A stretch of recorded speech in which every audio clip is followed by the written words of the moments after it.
El próximo 30 de junio vence el plazo para que las sociedades más abiertas del país formalicen los cambios realizados a sus gobiernos corporativos. Esta iniciativa de la Superintendencia de Valores y Seguros incluye 19 prácticas de un buen gobierno, las que, si bien no deben ser adoptadas un 100%, porque no son obligatorias, sí estipula que es obligación a las empresas a adherirse a esta norma, al menos responder este cuestionario. Para conversar de este tema nos encontramos con Rubén López, socio líder de Assurance de Ernst & Young. Rubén, gracias por estar con nosotros. Bienvenido. Muchas gracias a ti, Sebastián. Para aclarar el tema que suena bastante árido a simple vista para el público en general, ¿por qué es tan relevante este cuestionario, digamos, esta nueva normativa para los gobiernos corporativos, para los directorios del país? A ver, yo creo que sin duda que hemos pasado por los últimos años por varios temas, digamos, partiendo por la Polar y otros eventos, digamos, que han hecho que el tema de gobierno corporativo sea sin duda un tema tremendamente importante a esta altura, digamos.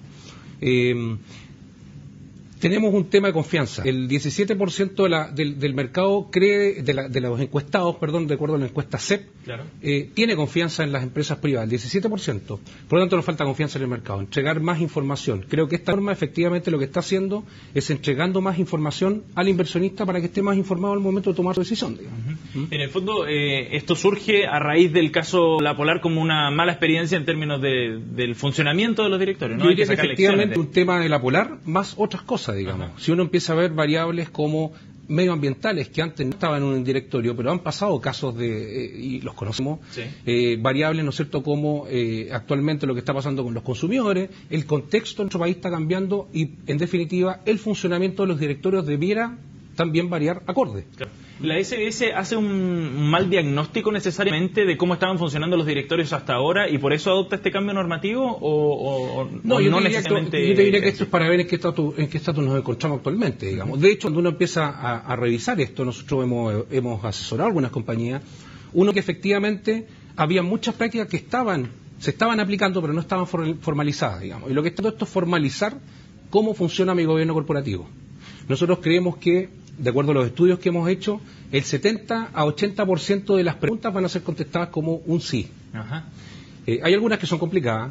¿Cuánto tiempo le destina el directorio, no es cierto?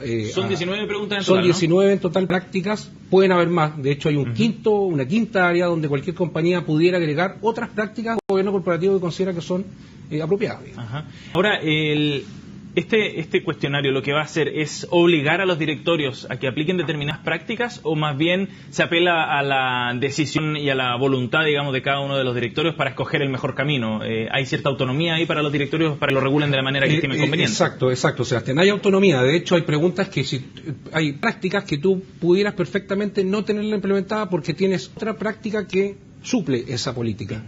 Entonces, desde esa perspectiva, tu respuesta debería ser un no. Tú deberás explicar que tienes otra práctica que es otra, digamos, esta otra práctica que efectivamente suple la anterior. Pero al ser voluntaria esta cambio normativo, la superintendencia no está obligando a nadie aquí, ¿no queda invalidado el efecto práctico que pueda tener este cambio? No, para nada. Yo creo que aquí efectivamente lo que obliga a la superintendencia, como tú bien decías, es a reportar el 30 de junio, referido al 31 de marzo. A partir del próximo año, reportar en marzo referido a diciembre. Perfecto. Entonces te obliga a reportar. Tú pudieras eventualmente decir no a todo, pero obviamente eso el mercado te va a castigar.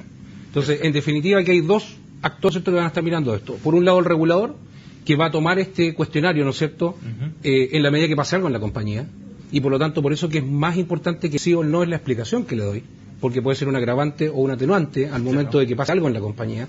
Y por otro lado, ¿no es cierto?, tengo al mercado que efectivamente lo que va a hacer es empezar a compararme como compañía, como directorio. Me va a comparar con la competencia, con la industria, y por lo tanto me va a premiar o me va a castigar. Claro, y va a cuestionar las respuestas que haya dado a esa empresa. Exacto.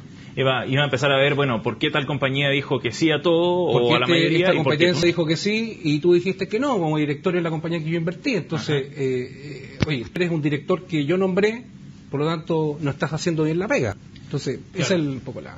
¿Y cómo ha sido recibido esto por el mercado? ¿Qué dicen los actuales directorios, los directores que tienen experiencia? ¿Cómo lo reciben? Sí, yo te diría que hay preocupación, sin duda. Hay preocupación especialmente en la primera parte de la norma, digamos, que habla del funcionamiento del directorio, donde hay temas como, ¿no es cierto?, todo el tema de la relación con los auditores, si la compañía se junta o no 2 veces al año mínimo con los auditores para revisar planes, etcétera. planes de auditoría, hallazgos, etcétera. Hay otro tema, ¿no es cierto?, que te comentaba de la cantidad de horas, si hay una política de cantidad de tiempo que el director dedica al directorio, claro, con exclusividad. Un horario mínimo, digamos. Un horario mínimo, es súper complicado porque es difícil de controlar y por otro lado, ¿no es cierto?, es indeterminado. Lo que para ti es suficiente, para mí puede no serlo.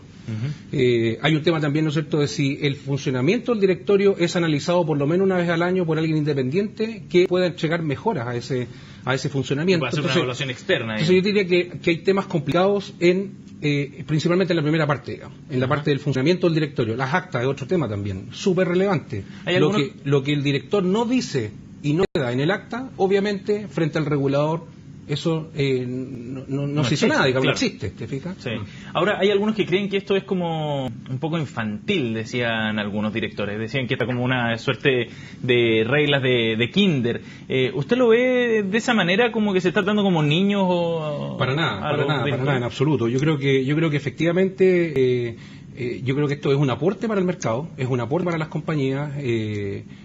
Obviamente que hay temas, como digo, delicados que hay que analizar bien, qué explicación se da, pero sin duda que esto es un aporte para el inversionista, para el mercado de capitales, más información, más transparencia, y sin duda eso, ¿no es cierto?, en la medida que empieza a salir esa información pública y se empiezan a hacer comparaciones, como tú hablabas, sin duda que esto va a ser mejor.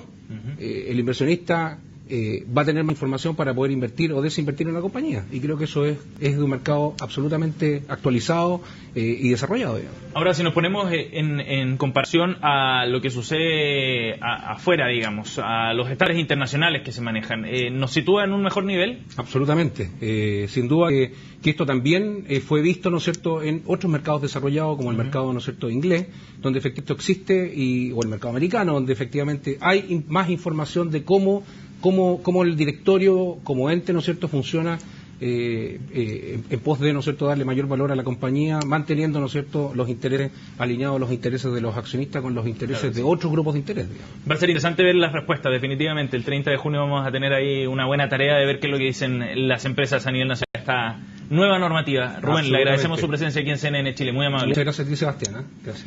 Y a ustedes los invitamos a una pausa. Bueno, terminamos esta edición ya de Agenda Económica por las pantallas de CNN Chile. Nos reencontramos mañana con una nueva edición. Gracias por acompañarnos.